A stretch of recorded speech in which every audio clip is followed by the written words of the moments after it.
오늘은 권세가 아니라 권위입니다 라는 제목으로 하나님의 말씀 전하도록 하겠습니다. 흑수저 출신, 20대 초반 결혼, 임신으로 퇴사한 경력 단절 주부, 자녀와 친정모친 그리고 시아버지 간병, 41세에 박사 마치고 계약직 연구교수, 깨뜨려야 할 유리천장. 올해로 만 50세가 된 아주대 의대 연구교수인 박은정 교수를 표현할 수 있는 말입니다.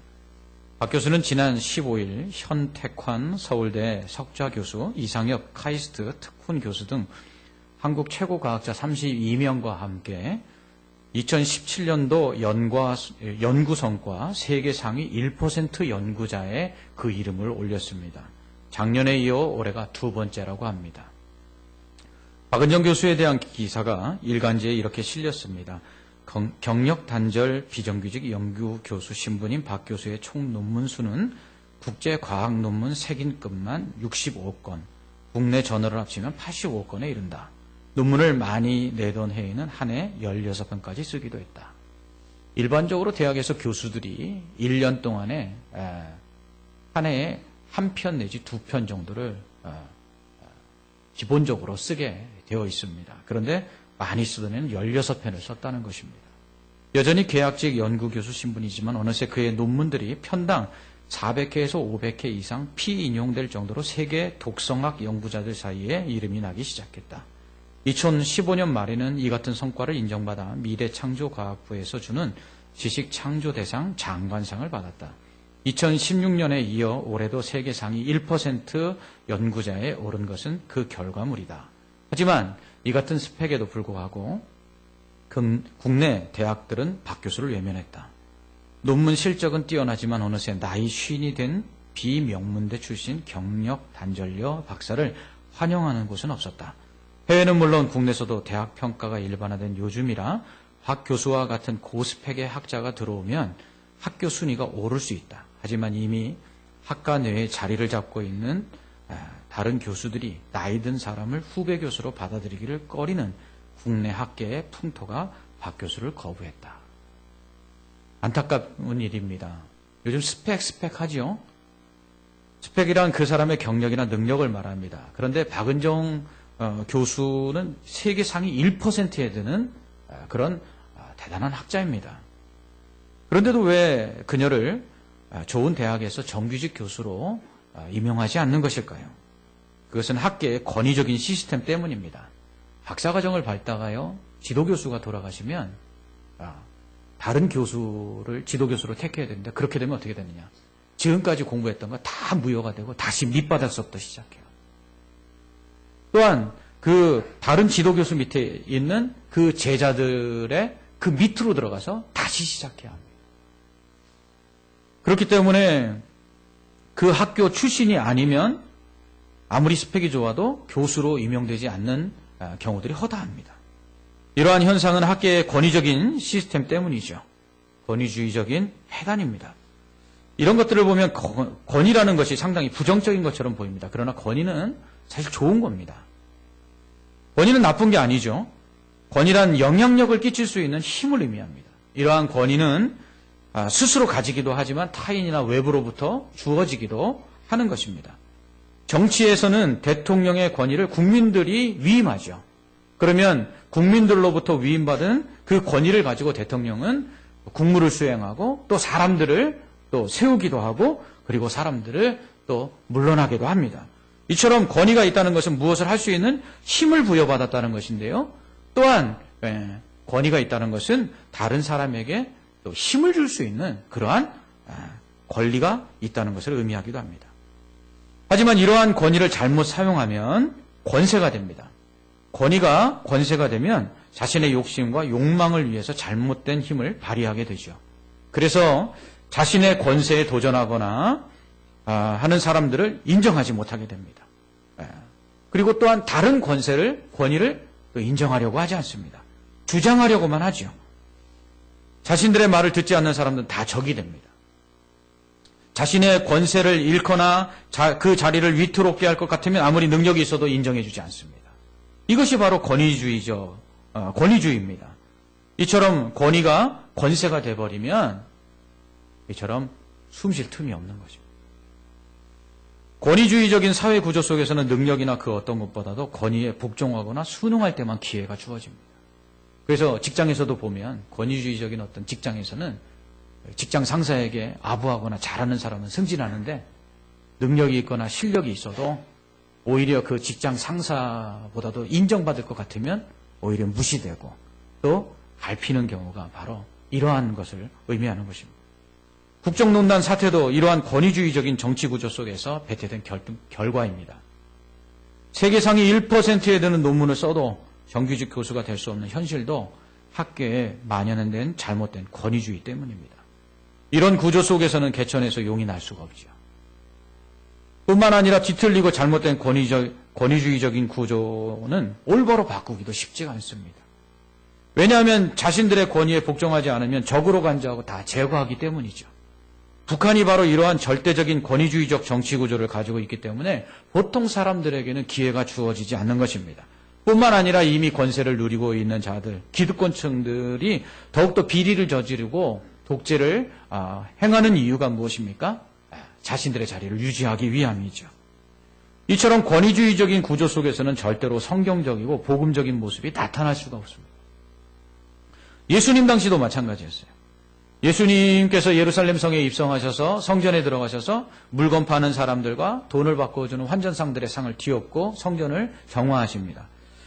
이때 성전을 책임지고 있던 대제사장들과 서기관들 그리고 장로들이 예수님께 묻지요. 무슨 권위로 이런 일을 하느냐? 누가 이런 일을 행할 수 있도록 권위를 주었느냐? 이렇게 묻습니다. 왜냐하면 성전에서 짐승을 팔거나 또 돈을 환전할 수 있는 이러한 그 허가를 내준 것들이 바로 대제사장들이거든요. 그런데 그러한 그 대제사장의 허가를 받고 재물을 팔고 돈을 바꾸어주는 환전상들의 그 상을 뒤엎고 그들을 내쫓은 것은 명백한 대제사장들의 권위에 대한 도전이었습니다. 그래서 대제사장과 서기관들과 장로들은 예수님께 무슨 권위로 누가 너에게 이렇게 행할 권위를 줘서 이렇게 했느냐라고 따진 것입니다. 이때 예수님은 이렇게 말씀하실 수 있었습니다. 내가 하나님의 아들이다. 성전은 하나님의 집이다. 그러니까 내가 집주인의 아들이다.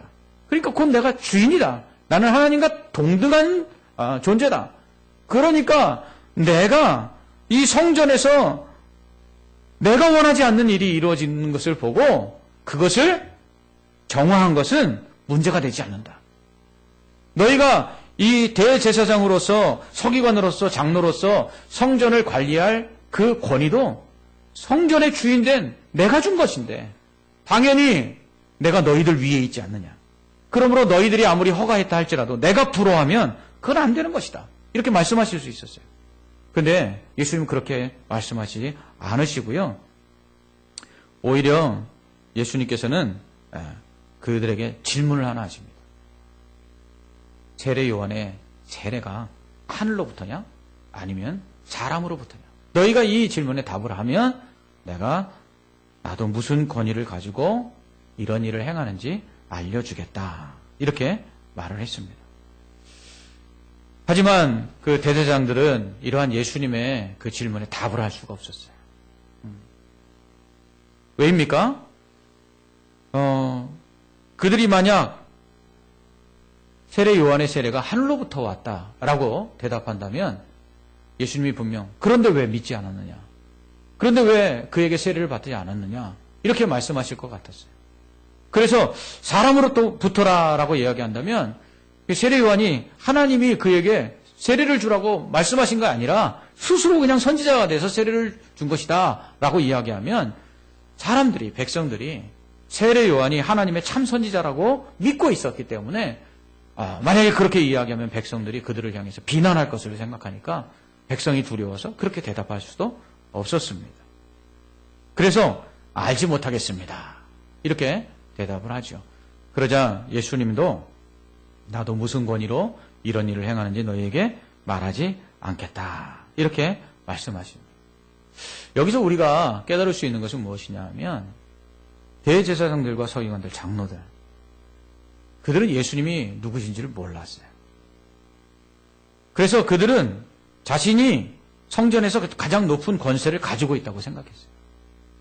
그런데 허름하고 정말 돈도 없어 보이는 이 예수님께서 자신들이 허가한 사람들을 쫓아내고 그리고 성전을 정화하는 모습을 보면서 그 예수님에 대해서 분노한 것입니다. 그렇다면 그들이 왜 예수님의 권위를 인정하지 않았을까요? 그리고 그들은 왜 예수님에 대해서 분노했을까요? 우리는 그들이 대제사장이란 직분, 서기관이라는 직분, 이 장로라는 이 직분을 하나님께서 주신 것이라고 여기기보다는 사람들로부터 위임받은 권세라고 생각했기 때문입니다. 대제사장이라는 그 표현이 본문에 나오고 있는데요. 거기에 보면 복수형으로 쓰입니다. 대제사장들. 근데 대제사장들이라고 쓰면 안 돼요. 왜냐하면 대제사장은 한 명뿐입니다. 대제사장은요, 종신직이에요. 그래서 대제사장이 죽은 다음에야 그 다음에 후계자가 대제사장직을 승계할 수 있었습니다. 더군다나 이것은 세습직이에요. 아버지가 대제사장이어야만 아들이 대제사장이 되는 것이죠.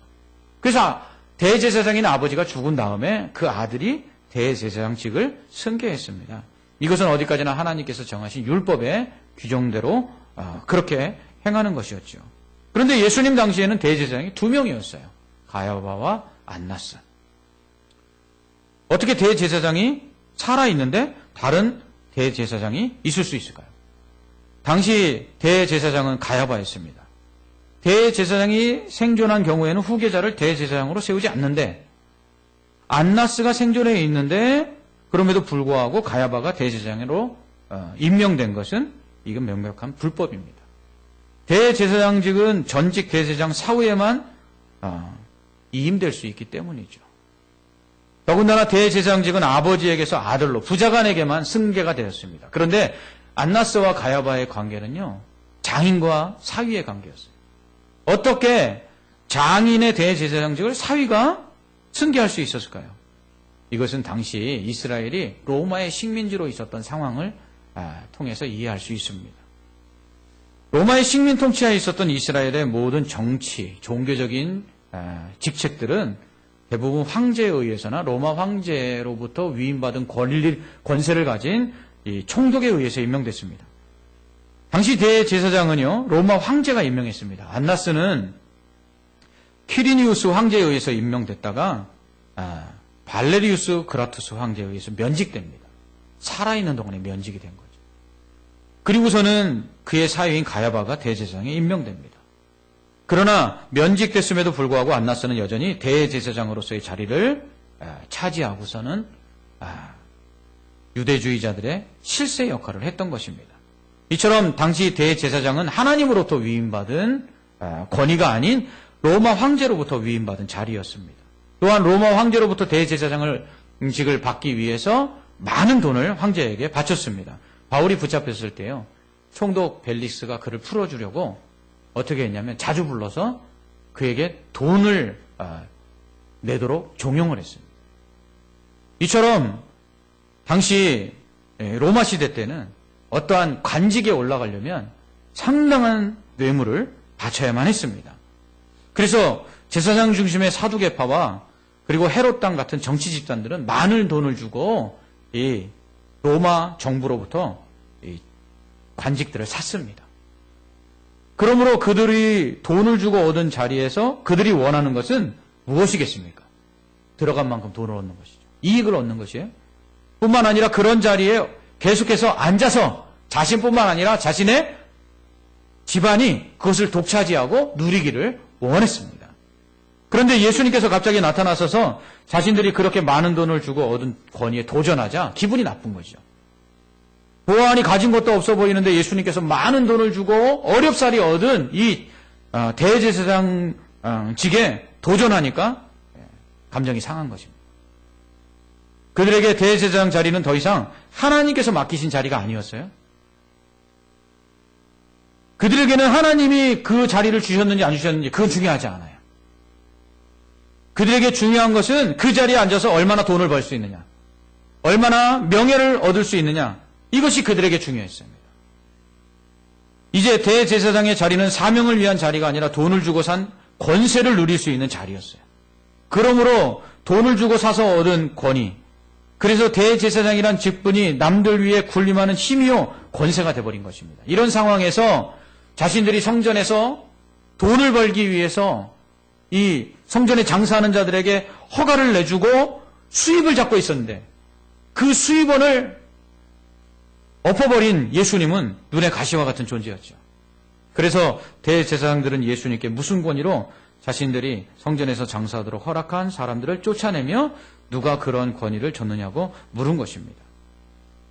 여기서 우리는 대제사장과 서기관들이 또 장로들이 하나님께서 부여하신 권위로 그 사명들을 감당하는 것이 아니라 오직 자신들의 유익을 위해서 명예를 위해서 그 자리를 탐하고 그리고 그 자리에 앉아서 누리기를 원했다는 것을 알 수 있습니다.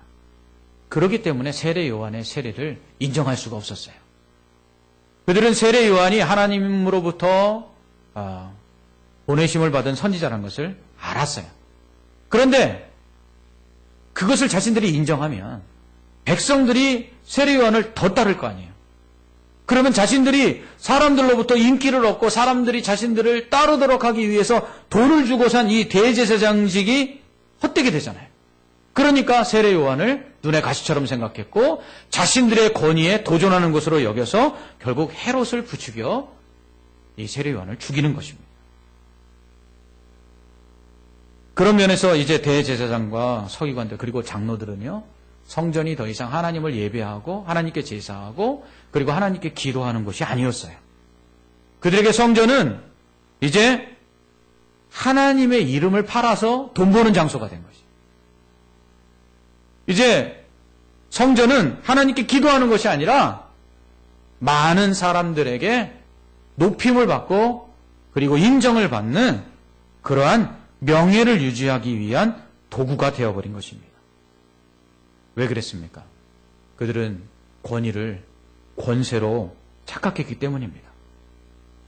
즉 잘못된 권위, 권세가 되어버린 권위는 질서를 깨뜨리고 원칙을 무너뜨립니다. 권위는 사회나 조직을 든든히 받쳐주는 지방과 같습니다. 그래서 권위가 있을 때에 그 권위에 순복함으로써 질서가 잡히고요. 그리고 안정이 있는 것입니다. 그럴 때에 조직이 흔들리지 않는 것이죠. 지난주 포항에서 여러 차례의 강진과 여진이 발생했습니다. 지진은 지반이 약해서 흔들리는 것이죠. 땅이 흔들리니까 건물이 무너지고 금이 갔습니다. 이와 같이 권위는 절대 흔들려서는 안 되는 사회의 또 조직의 지지 기반입니다. 군대에서 상명하복이 아주 중요하죠. 그래서 상관의 그 권위에 아랫사람들이 무조건 복종해야 합니다. 그랬을 때 전쟁에 나가서도 명령이 통하고 전쟁에서 승리할 수 있는 것이죠. 그런데 만약 부하들이 상관의 명령에 복종하지 않는다면 군대가 어떻게 되겠습니까? 이게 당나라 군대가 되는 것이죠. 그런데 이러한 권위가 무시되고 또 권위가 권세가 돼버리면 불법과 편법과 무질서만이 난무하게 됩니다.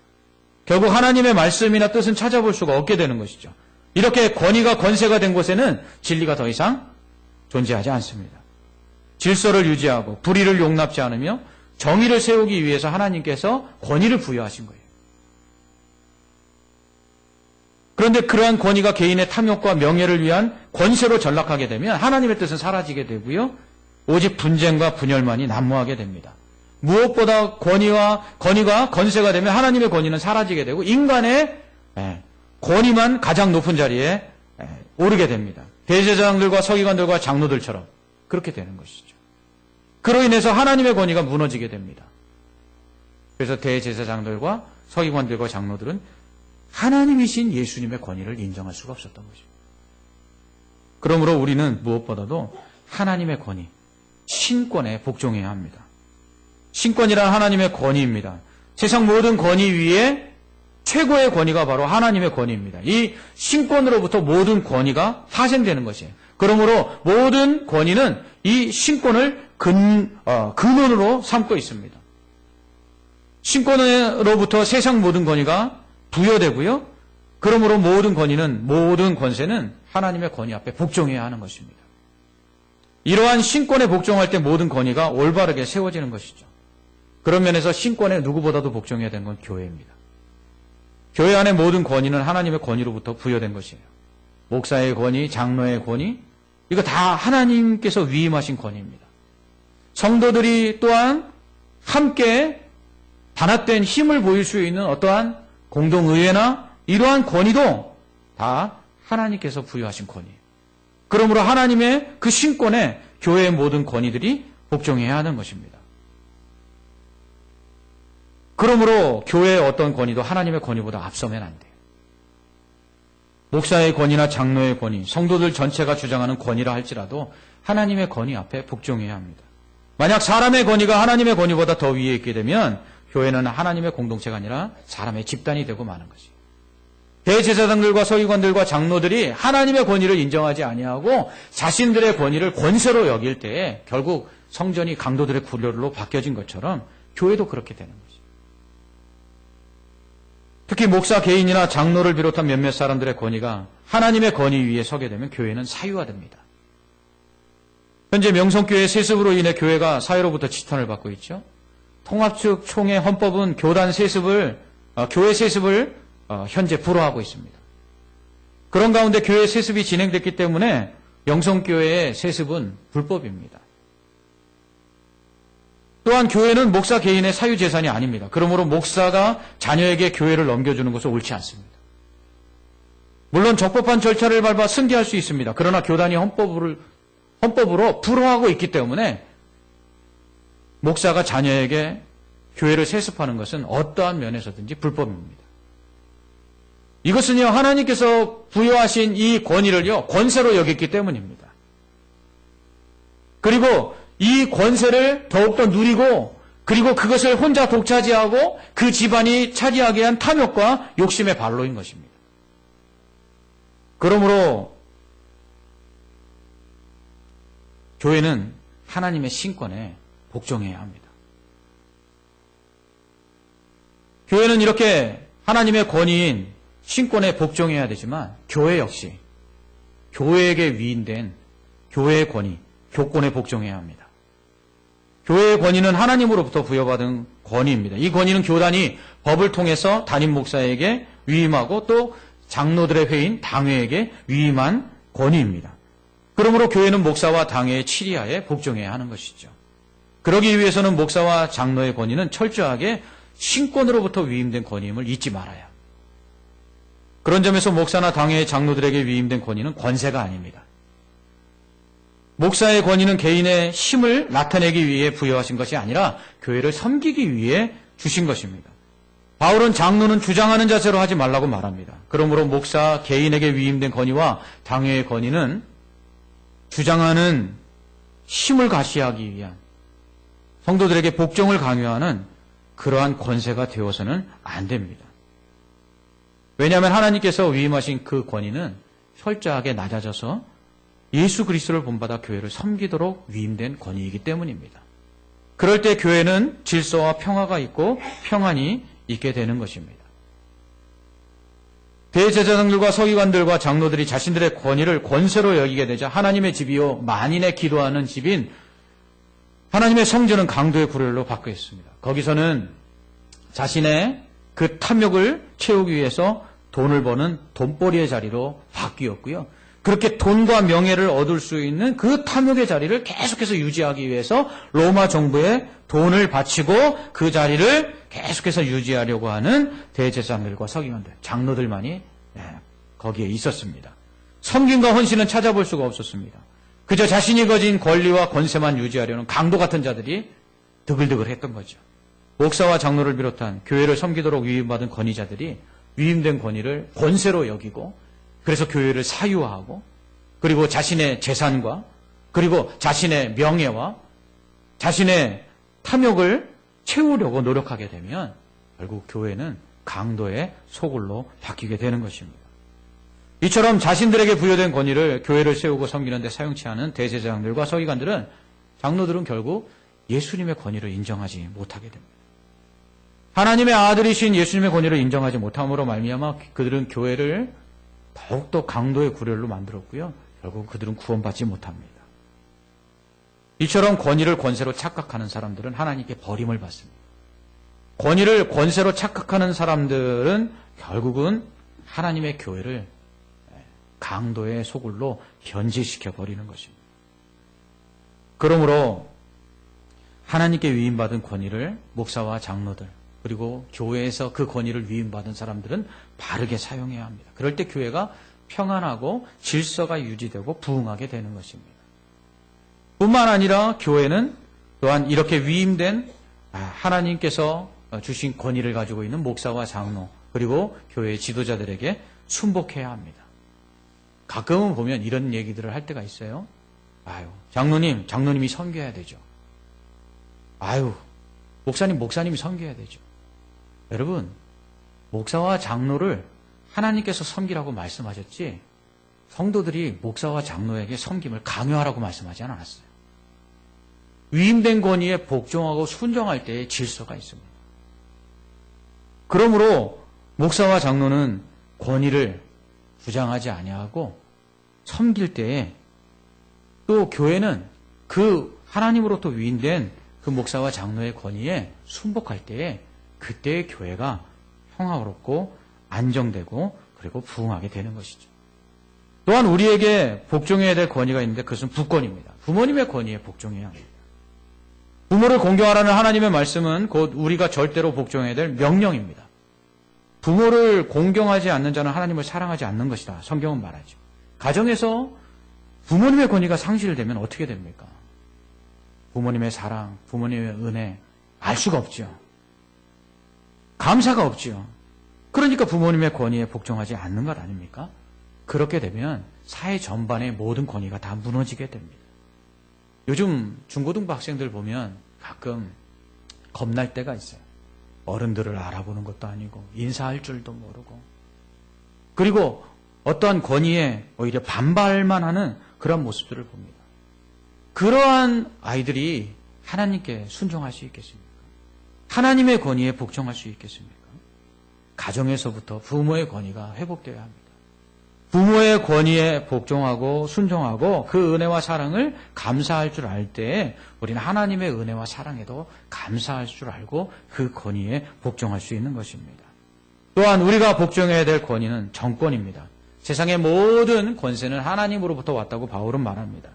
정권은 세상의 악을 벌하고요. 의를 권하여 바르고 선한 세상을 만들기 위해 하나님께서 부여하신 권위입니다.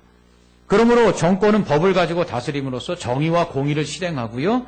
그리고 악을 책벌하는 그러한 책임을 가지고 있습니다. 그럴 때 백성들은 그 정권에 순종해야 되죠. 그러나 세상에 악한 정권이 있습니다. 이러한 악한 정권에 순응하는 것은 악에 복종하는 것이고 동조하는 것입니다. 악한 정권에 대해서는 반드시 그 잘못을 지적해야 됩니다. 사울이 범죄했을 때 사무엘 선지자를 통해 하나님 책망하시고요. 다윗이 범죄했을 때는 나단 선지자를 통해서 책망하십니다. 아합이 범죄했을 때는 엘리야와 엘리사를 통해서 그 잘못을 지적하고 회개토록 하시죠. 이처럼 이스라엘 왕들이 범죄할 때마다 정권들이 잘못할 때마다 하나님은 선지자들을 통해서 그들을 바로 잡습니다. 교회는 이처럼 불의한 정권에 대해서 그 잘못을 지적하고 법대로 정의와 공의를 실현하도록 권면하고 지도하는 책임과 역할을 감당해야 합니다. 불의 앞에 복종하지 말고요. 불의에 맞서야 합니다. 그렇다고 폭력을 행사하라는 말 아닙니다. 교회의 가장 큰 무기는 기도와 사랑입니다.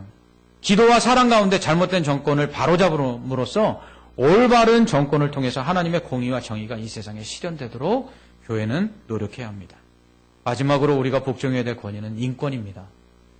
인권은 사람이 사람으로서 누려야 될 기본적인 권리입니다. 이러한 인권은 그 사람의 소유의 빈부 여부나 아니면 인종, 민족, 종교, 습관, 학벌 그 어떤 것과 관계없이 평등하고 또 차별 없이 인정돼야 됩니다. 바울은 로마서 3장 22절에서 곧 예수 그리스도를 믿음으로 말미암아 모든 믿는 자에게 미치는 하나님의 의인이 차별이 없느니라. 아멘. 이렇게 말합니다. 여러분, 복음은요, 차별이 없습니다. 구원은 차별이 없습니다. 모든 사람이 법 앞에 평등하듯 모든 사람이 복음 앞에, 구원 앞에 평등합니다.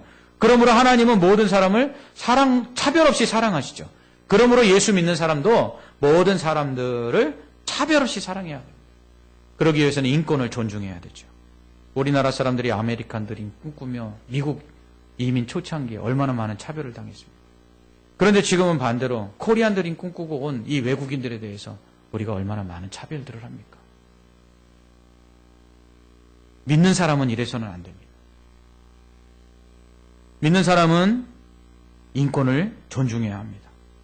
이처럼 하나님의 권위인 신권을 존중할 때 그때 우리에게는 교권도, 부권도, 정권도, 인권도 인정하게 되는 순종이 나타나게 되는 것이죠. 여러분, 복음이 무엇이죠? 예수님께서 하나님의 권위, 신권에 죽기까지 복종해서 우리에게 거저주신 은혜가 바로 구원입니다. 여러분, 교회가 무엇입니까? 교회의 머리 되신 예수 그리스도의 그 권위에 성도들이 순복할 때에 사랑의 공동체가 되는 것, 그게 교회입니다. 가정이 무엇입니까? 부모님의 권위에 가족들이 순복할 때에 사랑과 우애로 하나가 되는 공동체입니다. 국가가 무엇입니까? 하나님이 부여하고 위임하신 그 위정자들의 권위에 국민들이 법과 질서 아래 정의와 공의를 지키며 순복할 때에 이루어지는 그러한 공동체가 국가입니다. 인권은 무엇입니까? 하나님께서 차별 없이 사랑하시는 이들을 그리스도의 사랑으로 그들이 가진 권위를 인정하는 것, 이게 인권입니다. 여러분, 그러므로 하나님께서 우리에게 모든 권위를 다 부여하시고 그리고 그 모든 권위의 근원이 하나님으로부터 온다는 것을 우리가 인정하고 그 하나님의 신권을 먼저 인정하고 그리고 하나님께서 부여하신 교권과 부권과 정권과 인권을 우리가 순복하고 인정할 때 그때 하나님의 뜻이 이 땅에 이루어지는 것입니다. 교회가 하나님의 권위에 순복하고 그 하나님의 권위에 위임받은 목사와 장로들의 권위에 순복할 때 교회는 질서가 있고 평안이 있고 안정이 있으며 부흥이 이루어집니다. 또한 하나님의 그 신권으로부터 위임받은 그 부권을 가진 부모님들의 권위에 순복할 때 가정은 질서 가운데 사랑으로 하나가 됩니다. 신권으로부터 위임받은 이 정권을 가지고 있는 위정자들의 그 권위에 백성들이 순복할 때 나라는 안정을 이루고 평화가 오게 되는 것입니다. 또한 세상 모든 사람들을 차별 없이 사랑하시는 하나님의 그 사랑으로 그들의 인권을 모든 사람들이 인정할 때 세상은 살기 좋은 세상이 되는 것이죠.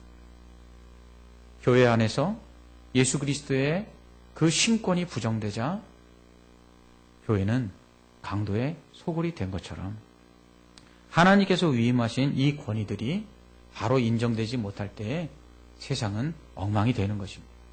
뿐만 아니라 하나님으로부터 위임받은 권위를 가진 사람들은 그 권위를 하나님께서 맡겨주신 것을 깨닫고 두려움 가운데 섬기기 위해 그 권위를 사용해야 합니다. 권위는 권세가 아닙니다. 권위는 낮아져서 섬기라고 주신 것입니다. 그러므로 우리가 하나님의 권위에 복종하여 우리에게 주신 권위를 섬기고 사랑하는 데 사용할 때 오히려 하나님께서 우리를 높이십니다.